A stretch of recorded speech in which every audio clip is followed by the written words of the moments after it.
Bismillah ar-Rahman ar-Rahim. Alhamdulillahi Rabbil Alameen.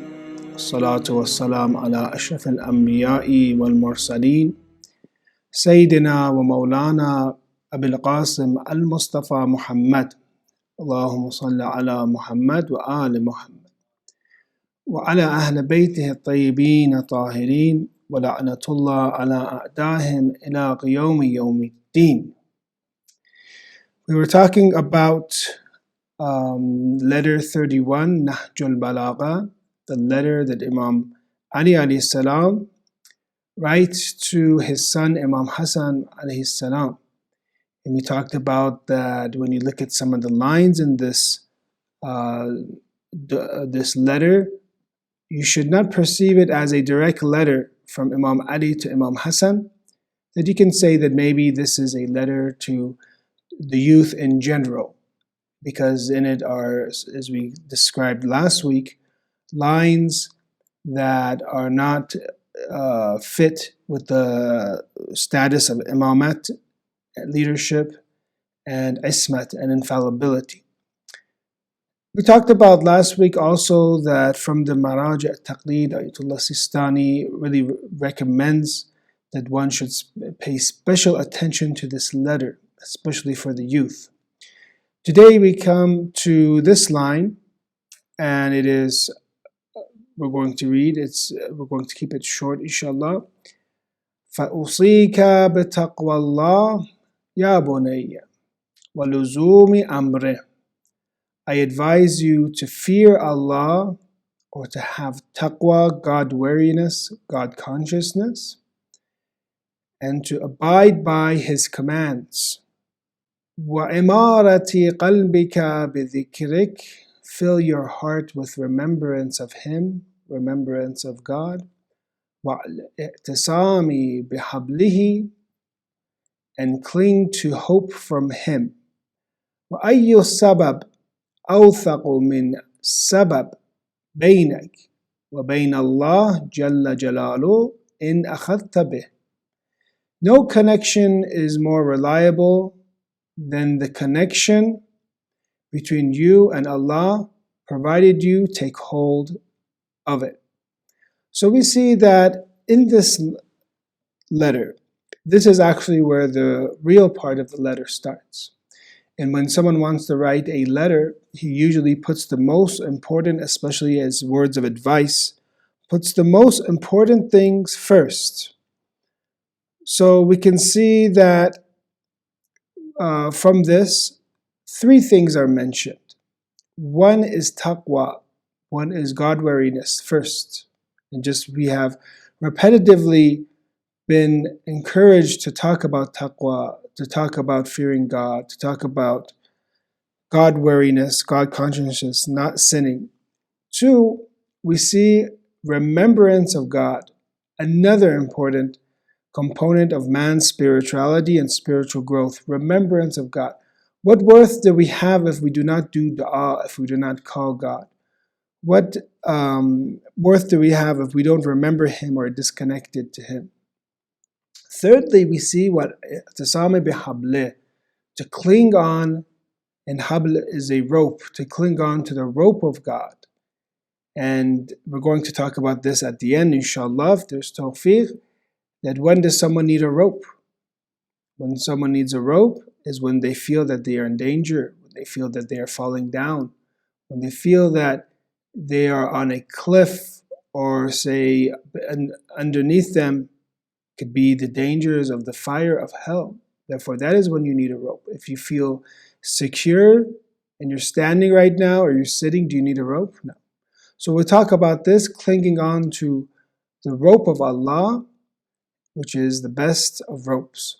So when it comes to taqwa and God-wariness, this is one of the most important fundamental virtues of a believer. So these three things we're going to remember: taqwa, remembrance of God, and clinging on to Him.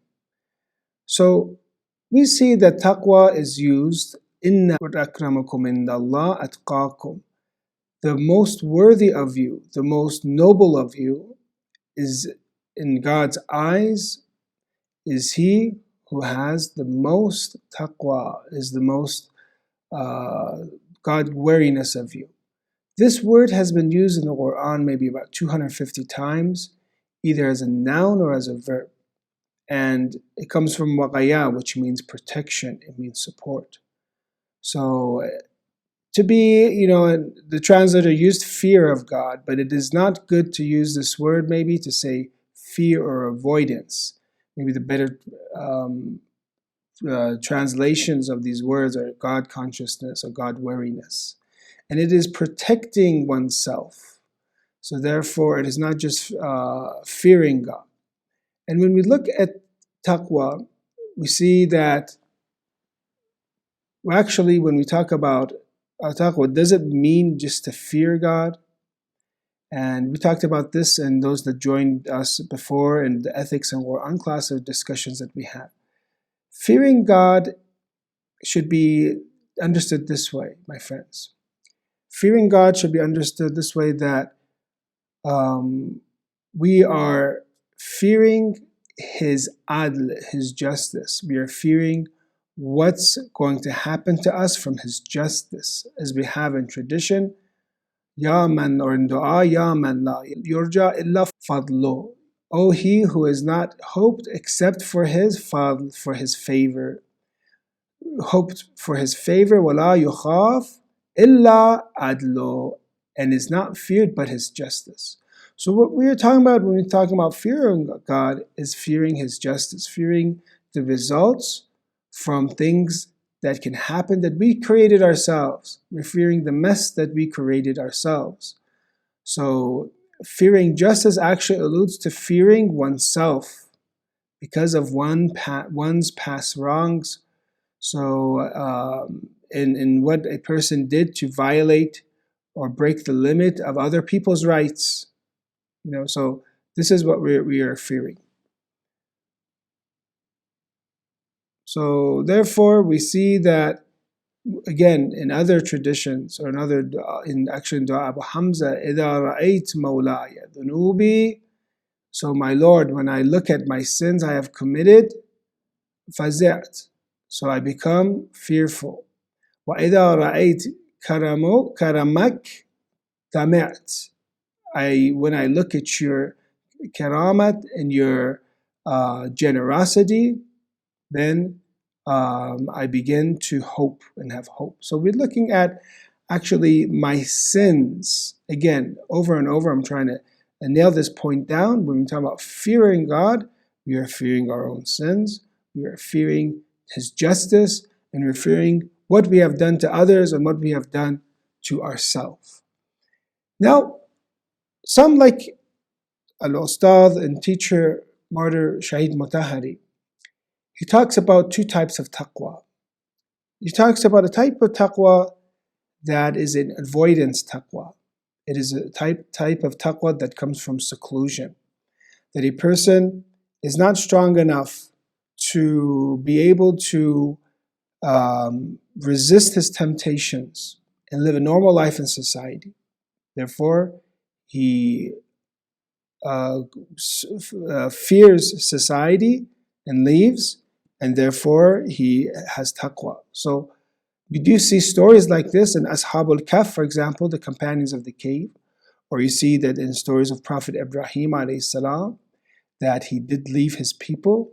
So there are times and situations where people reach seclusion and isolation. We're not talking about that. What we're talking about is this, is that should someone's taqwa be in a way that it is a taqwa of seclusion? Should someone be not able to live and function in society, and if you let him completely live as a normal member of society, they will not have taqwa anymore? So this kind of taqwa is a weak type of taqwa, that is from hiding, from seclusion and isolation, which is not desired. What is the second type is when one faces challenges and one remains persistent, and he has an active role in society, and at the same time they have taqwa. This is what we're trying to get to, brothers and sisters. I'm not saying that you have to go to everywhere, you have to go to every majlis, you have to go to work in every job that is available. I'm not talking about that. But what we are looking for is to be so strong that we are a beacon of light for others, and not do we get influenced by them, that we are the influencer and we influence others. It's very interesting. Sometimes we're always afraid of sin, and we're afraid of gatherings of sin, and we run away from it. Once it says that, I believe this is one of the ulama, I think it's the father of Allama Majlisi. There he had a neighbor that had a lot of, that was not necessarily the best of neighbors. They were crooks and criminals. And they used to steal things and rob people. And one night he had a great party, his neighbor. He had a great feast, and he invited all his friends, and he brought his leader, which is the leader of the crooks and criminals. And this alim says, let me come to your gathering. A lot of times we're afraid. We say, oh, there's a gathering of these people, I'm going to get robbed. He says, let me come to your gathering.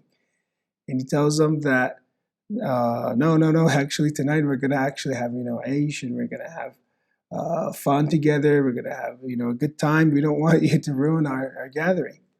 So he says, no, let me just come myself, and not that you invited me, let me just come. So he comes.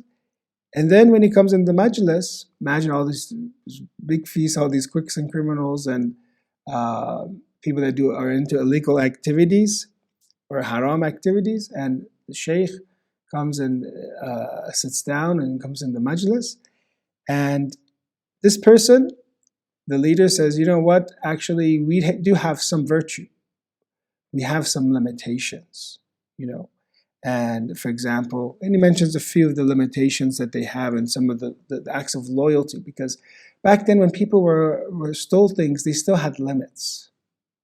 A lot of times they'd say, when it came to even hijab of ladies, if they came in to steal something from the house and they would see a wife of someone or someone they're sleeping, they would put a piece of cloth on them or something, chador on them, so they wouldn't see their hair, for example. They would still have some morals, even though they're stealing. So he tells them, one of the morals we have is the expression in Farsi, that when you have salt, you don't break that tool that you dispense salt with. You don't break the salt dispenser. When someone benefits you, you don't harm them. So he says, that's one of our rules that we have, is these gangsters or this group that we have. So when someone does good to us, we're in gratitude. We don't harm them. We don't break that salt dispenser. And then he says, oh, you're like that? And he tells them, well, Allah has given you all this salt. Salt here, means like ni'mat and favors. Allah has given you all this salt, all these favors. How come then you've broken the salt dispenser with Allah? And he thinks about this, and he changes and becomes a mu'min. Meaning that when it comes to having taqwa, it doesn't necessarily mean that we always have to be in isolation and afraid. That if appropriate, if we have the knowledge, if we have the confidence, then we should be an influencer. We should influence society. And that's one of the issues that we have, is that a lot of the mu'mineen, we are sometimes afraid and sometimes ashamed, sometimes, na'udhu billah, to express our ideas and to help others be guided. So inshallah, this was an example that we should not have the type of taqwa that is in seclusion, isolation. Yes, sometimes it is needed. Sometimes, especially as a young person, there are places that you have to calculate. I'm not saying don't calculate where you go everywhere and hang out with everyone. No, it should be very calculated. But we're looking at a taqwa that you are living in society at the same time as how the Imams did. The Imams lived in the most important cities. Medina was a very important city. They did not seclude themselves to Yemen, for example, or to be pushed back to far areas. Yes, sometimes they were forced to go to Marw, which is present-day Mashhad, but they're either in Baghdad or in other cities that were known as the capital. At least they had communication, they had students there, and they were within the most important cities and most important areas of society. Now we're looking at some of the descriptions of taqwa from Nahj al-Balagha. We'll try to keep this short. We have about, I think, 17 minutes about. So very beautifully, Imam Ali describes in this letter 31, he describes it very short about taqwa. But we understand that other places, what the definition of taqwa is. Certainly guarding, in Sermon 114, for example, Nahj al-Balagha, certainly guarding against the justice of God, or having taqwa, has saved the lovers of Allah from the unlawful. So you have to think of it as protection, and we'll talk about this. And has given His dread to their hearts till their nights pass in wakefulness and their noons in thirst. So this وَأَنزَمَ قُلُوبَهُمْ مَخَافَةً. So this type of fearing that, as we again interpreted as fearing our actions, fearing God's disobedience in the future and what we have done in the past. This has caused, this type of taqwa and these high levels of taqwa have caused people to lose sleep and people to fast. Imam Ali talks about taqwa as in other places, gives examples in Nahj al-Balagha, just like in the Quran. There are different examples of what taqwa is. For example, in some places, Imam Ali talks about taqwa being a shield. Some places, Imam Ali talks about taqwa as being a strong house of protection. In some places, he talks about taqwa being a skilled horseman. A horseman that is skilled and knows how to manage that animal that he is riding. Ala wa innal khataya khaylun shumus. Beware that sins are like unruly horses in Nahj al-Balagha, Sermon 13. Ala wa innal khataya khaylun shumus humila alayha ahluha. Beware that sins are like unruly horses on whom their riders have been placed. Wa khuli'at lujumuha. And their reins have been let loose. فَتَقَحَّمَتْ بِهِمْ فِي النَّارِ. And so that they would jump with them in hell. So you're looking at the first type of people, that they're khaylun shumus.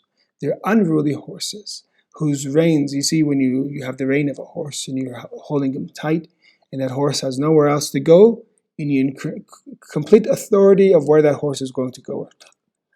But this person, he let the horse go, and that horse drags him into, and will cause him to jump into hell. That's a person that does not have taqwa, has an unruly horse, does not know how to manage and ride an animal. Then the second type are people that have taqwa. Ala wa inna taqwa mataya dhulul.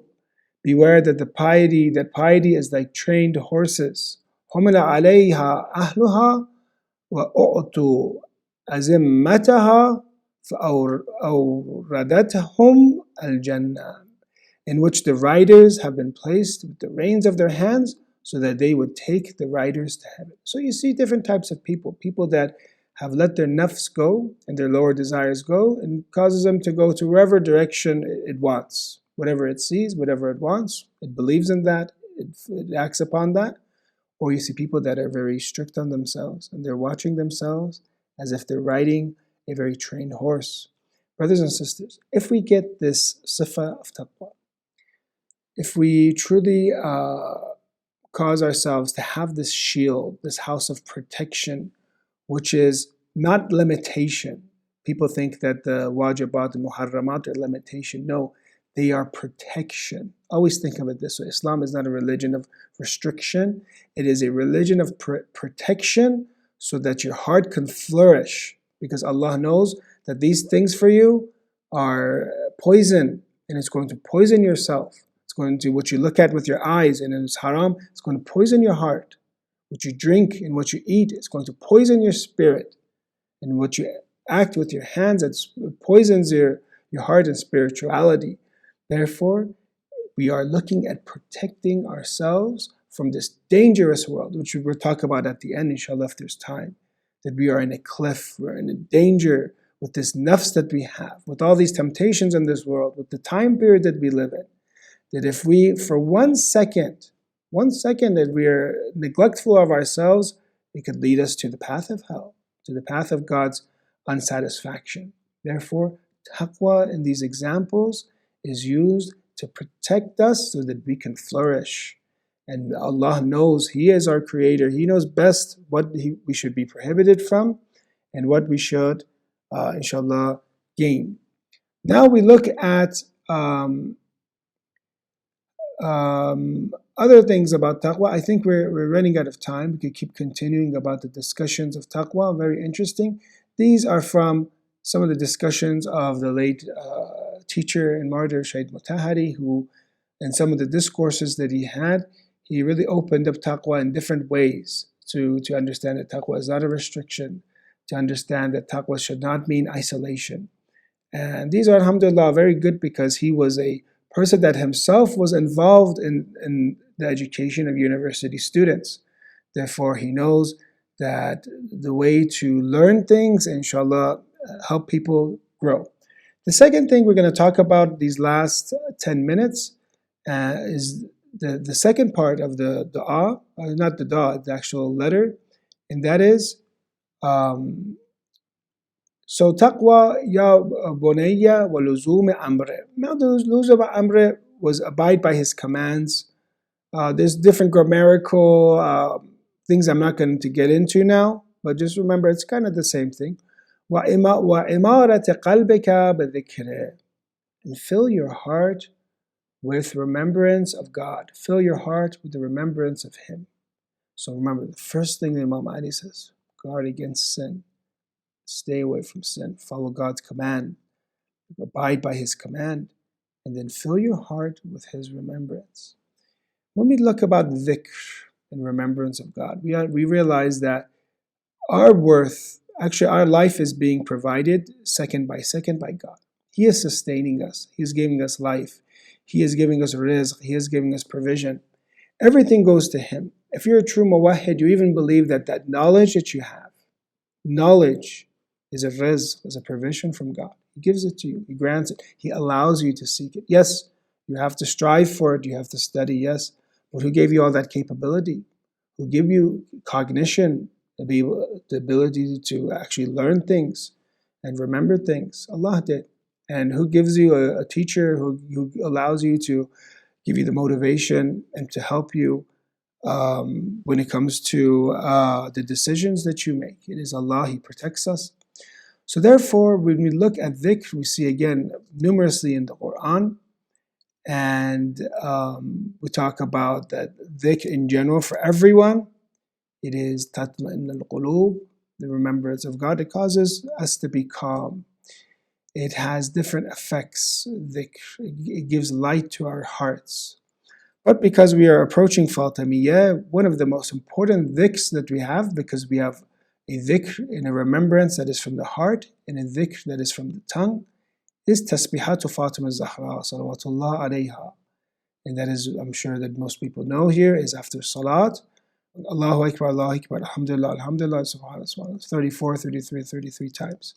Now, not only is this for in Salat recommended, this beautiful dhikr that is the Prophet of Islam gave to Lady Fatima, but also in different times when we go to sleep or different times throughout the day, that these are the most important dhikrs that we have. Allahu Akbar, Allahu Akbar, Alhamdulillah, all praises to God and Subhanallah, glory to be Him, or that He is separate than any type of attribution to Him that belongs to the creation of God. So this is the remembrance, and one of the biggest issues that we have is our neglect, forgetting Allah, forgetting Him throughout the day, forgetting Him in our salat, forgetting Him when we are in difficult times, when we are, say, shopping or in the marketplace. I talked about, I think, some of these hadith before. During distress, during anger, when we're alone, these are places that we should emphasize more on the remembrance of God.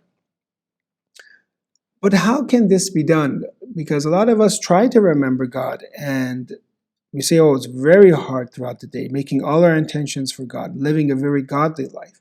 Well, brothers and sisters, this is because our hearts, true, one thing is we're not accustomed to it, it's not a habit for us. Two, our hearts have other inclinations, and when you become like someone like me that has not been strict on his own nafs, then that heart, those eyes see everything, their ears hear everything, and that heart does not have that capability to be able to connect as well.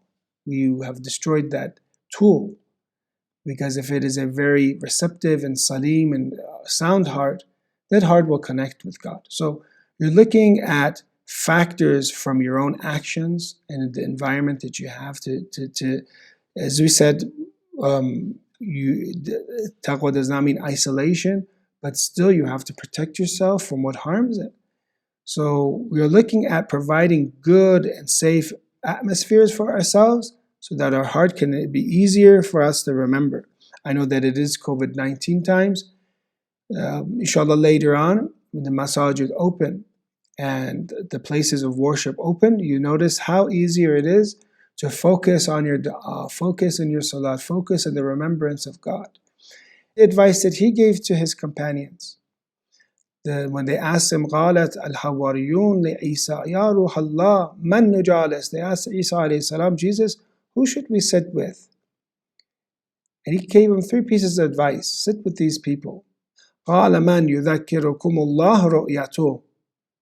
So whoever causes you to remember Allah by looking at Him. Look at your communities, brothers, look at brothers, sisters, look at sisters. Those that help them get reminded of God by seeing them. The people that act and taqwa has been instilled in their spirits and has been reflected in their faces. And you look at them and you remember God. When you sit with them, you say, well, inshallah, you just think of God all the time. So this is advice from Isa alayhi salam, from tradition of Ahlul Bayt, to sit with people that causes us to remember him.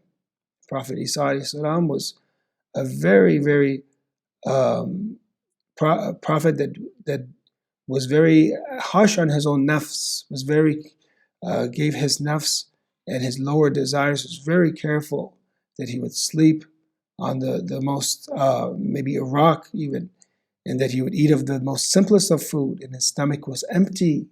He was such a prophet that his du'as would cause a person that was dead to give life to him. And we see that the life of Isa alayhi salam is a glorious life, and actually it is a life that when we study Jesus alayhi salam more and more, we actually come to the conclusion that it is not far-fetched then that all the narrations we have about Ahlul Bayt alayhi salam and the miracles that they performed, because we see the miracles of Isa very clearly in the Quran, speaking when he was just born. And we say, well, if Jesus alayhi salam is speaking about salat when he's just born, then what is the matter that what is the problem to say that Imam Mahdi is Imam at the age of 5? When we talk about Isa alayhi salam and his life of being preserved and Allah taking him and then bringing him back in the future, we say, so then what is the issue then believing in the occultation of Imam Mahdi? And we see all the karamat of Ahlul Bayt of Isa alayhi salam, and in giving life to clay and making it a bird and curing the sick. Therefore, with the permission of God, therefore we say that there is then wilayat takwiniya, that Allah has placed His wilayat and authority that He has over the universe to some of His favorite people. So therefore, it should not be far-fetched when we see miracles of Ahlul Bayt alayhi salam. So all these things we are in debt to Prophet Isa alayhi salam, and the verses that are, and of course, the most important miracle of Prophet Isa alayhi salam is that he is born without a father.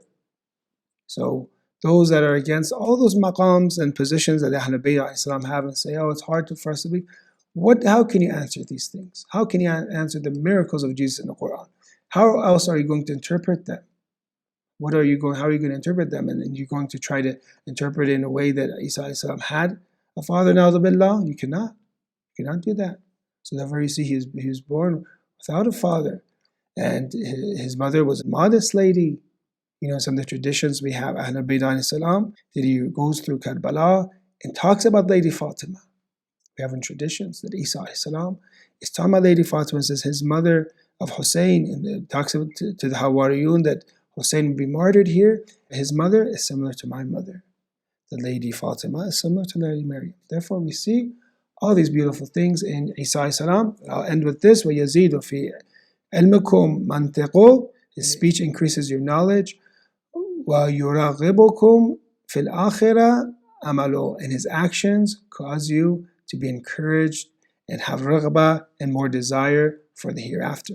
This is the advice of Prophet Isa alayhi salam. Intentionally we said this because this is a time that Prophet Isa alayhi salam is remembered, and these are sayings from Ahlul Bayt that we can cause us to remember God better. So be careful with those who you sit. Be careful with your friends. Choose friends that cause you to remember God and to increase your knowledge, and also to give you more desire for the hereafter. So therefore, at the end, we'll finish with this. وَلَا بِحَبْلِهِ وَأَيُّ سَبَبَ أَوْثَقُ مِنْ سَبَبْ بَيْنَكَ وَبَيْنَ اللَّهِ جَلَّ جَلَالُهُ إِنْ أَخَذْتَ بِهِ. And cling to the hope from Allah. Imam Ali says in this part, no connection is more reliable than the connection between you and Allah, provided you take hold of it. So hold on to the rope of Allah.